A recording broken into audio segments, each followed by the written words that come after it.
dosa deh.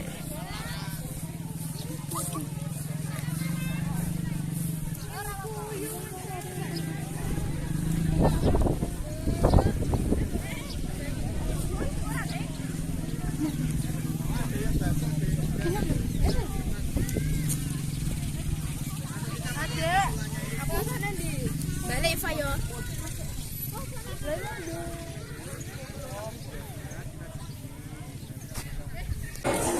Bisa mengetahui sejarah daripada Syekh Mbah Abdurrahman Maulana Abdurrahman Burwatu.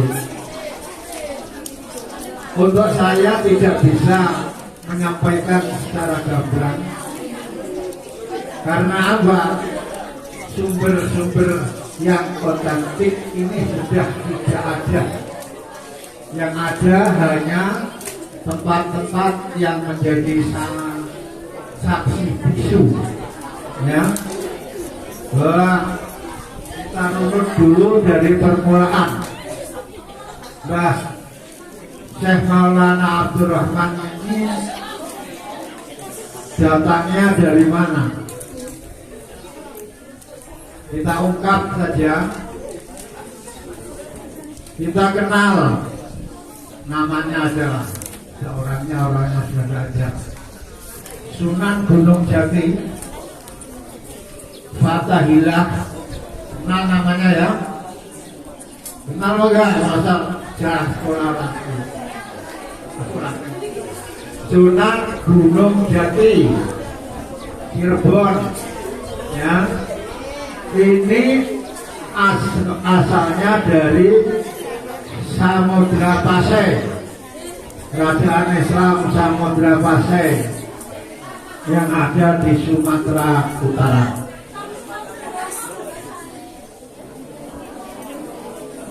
Ini zona ini penuh dengan perjuangan yang sangat gigih, ya. Menjadi ulama juga. Terus kita singkat, pada tahun 1521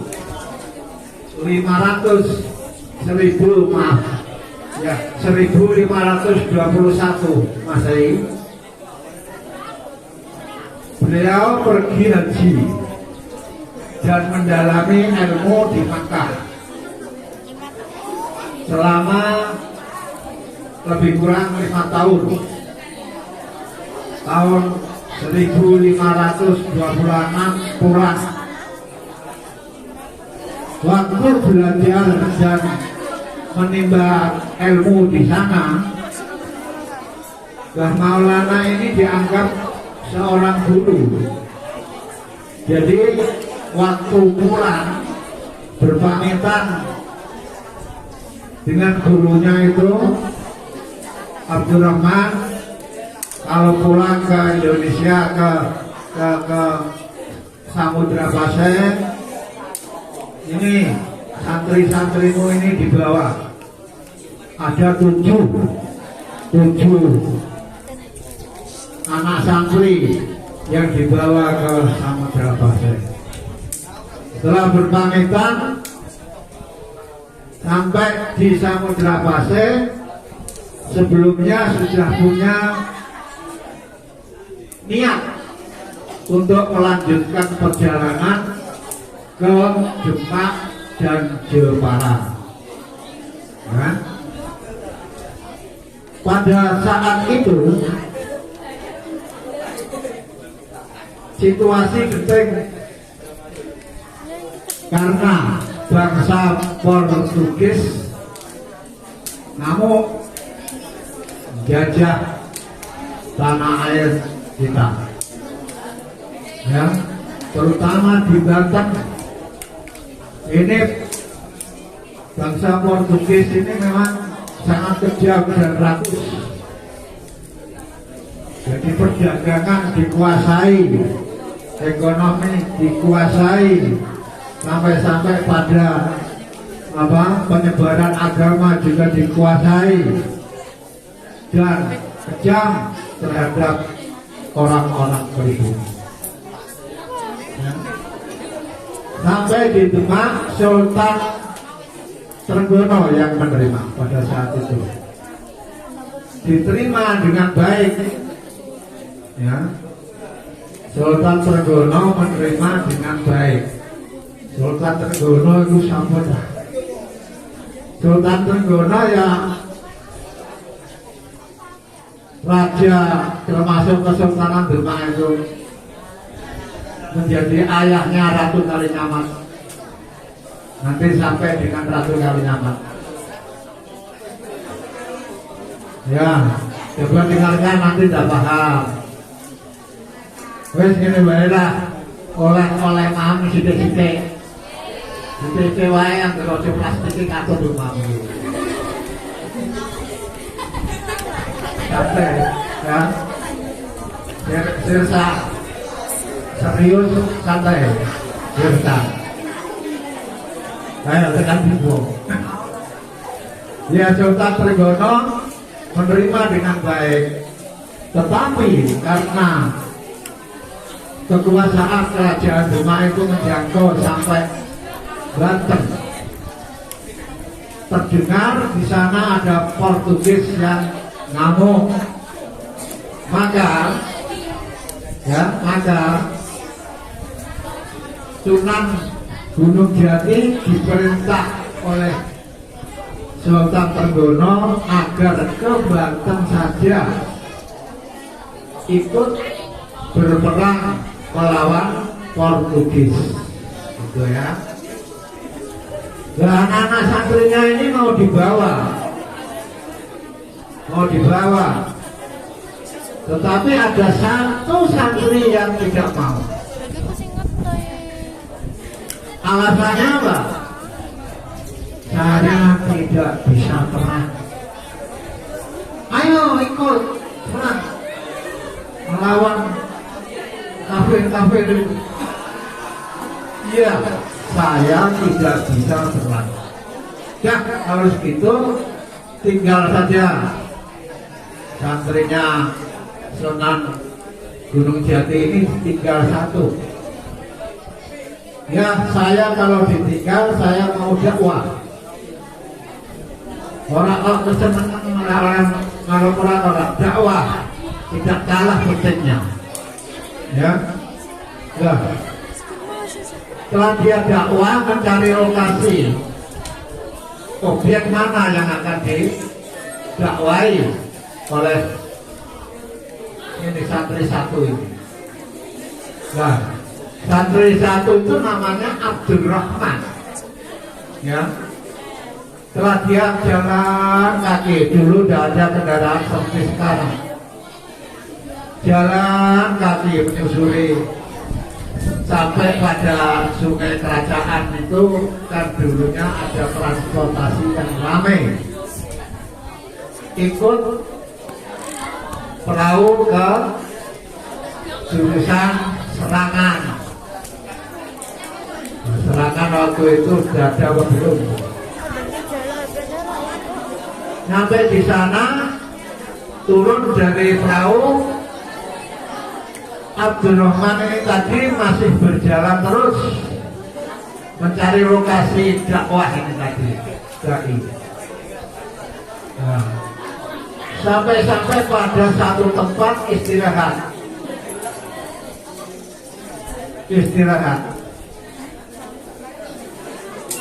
Dari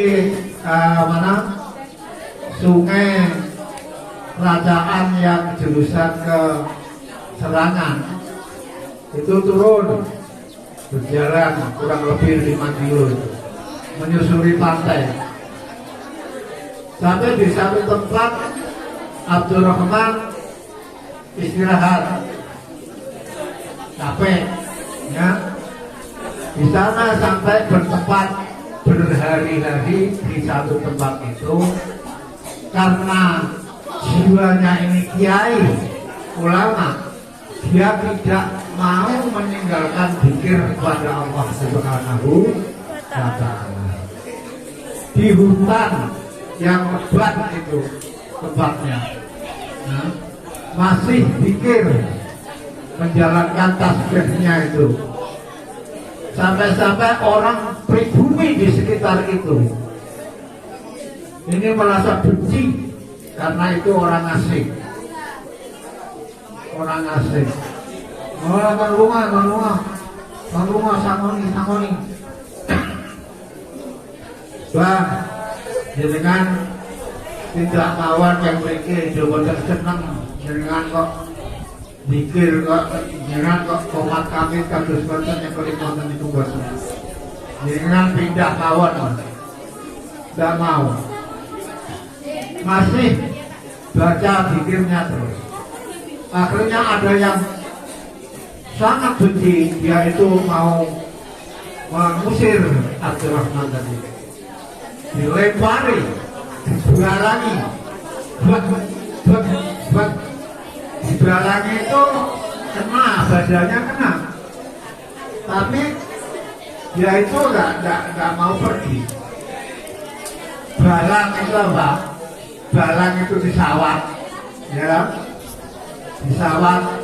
Nah, Kiai Abdurrahman tadi pecah,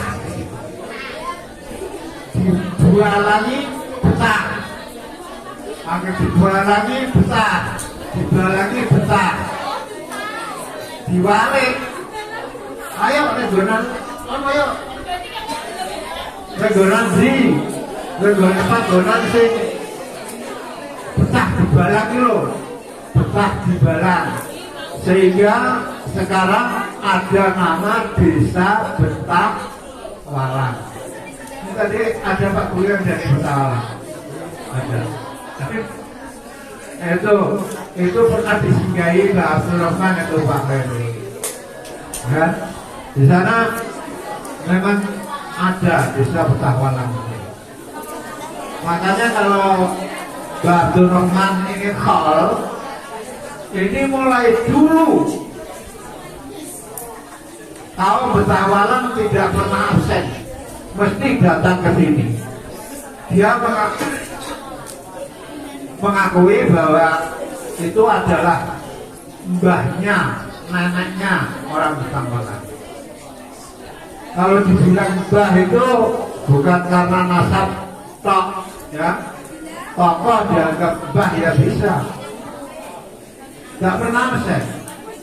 Sampai sama kholnya Jumat pagi itu ya, malam Jumat ini sudah banyak orang-orang Bentawalang yang bermalam di sini.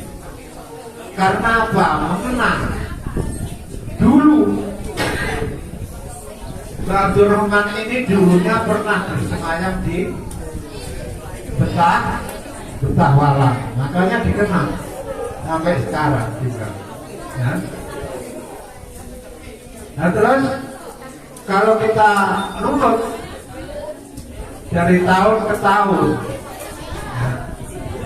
Mbah Abdurrahman pulang dari Mekah tahun 1526, terus berjuang untuk berperang dengan Portugis.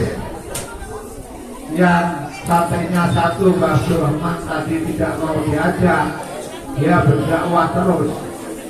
Ya kita perkirakan lah, ya, bahwa tahun-tahun itu Mbah Abdurrahman sudah berada di Mutih sini, sudah berada.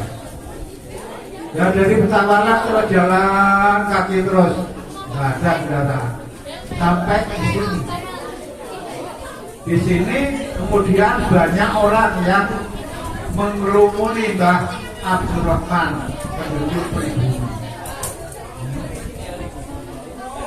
Sampai Abdurrahman sudah pernah berwasiat bahwa aku nak mati makamno ning tanah sing tawa sumbere.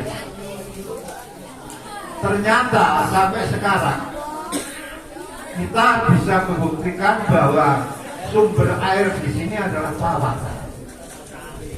Sumurnya mana sumurnya? Kalau tidak percaya, nah itu nanti kalau coba dicicipi hasil bawah kawan, ya. Ini karena wasiatnya Mbah Maulana Abdurrahman dulu kalau meninggal di makamkan di tanah yang tawar. Sampai bertahun-tahun, jadi penduduk sini kok habis. Kenapa? Nomade berpindah ke utara untuk mendekati Sungai Serang. Karena dirasa ini airnya kurang dipakai dan tidak mencukupi. Dulu kan tidak ada sumur bor, tidak ada. Paling-paling di sumur cangkul biasa.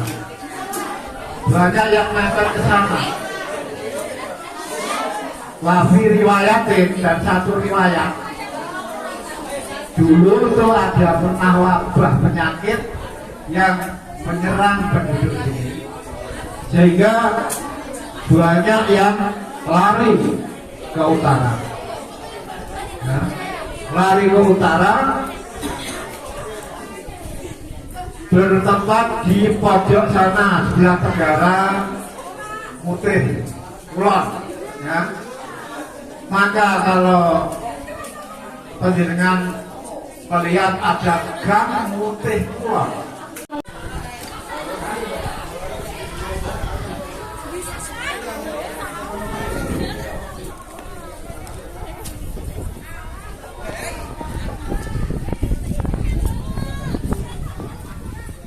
wah, ini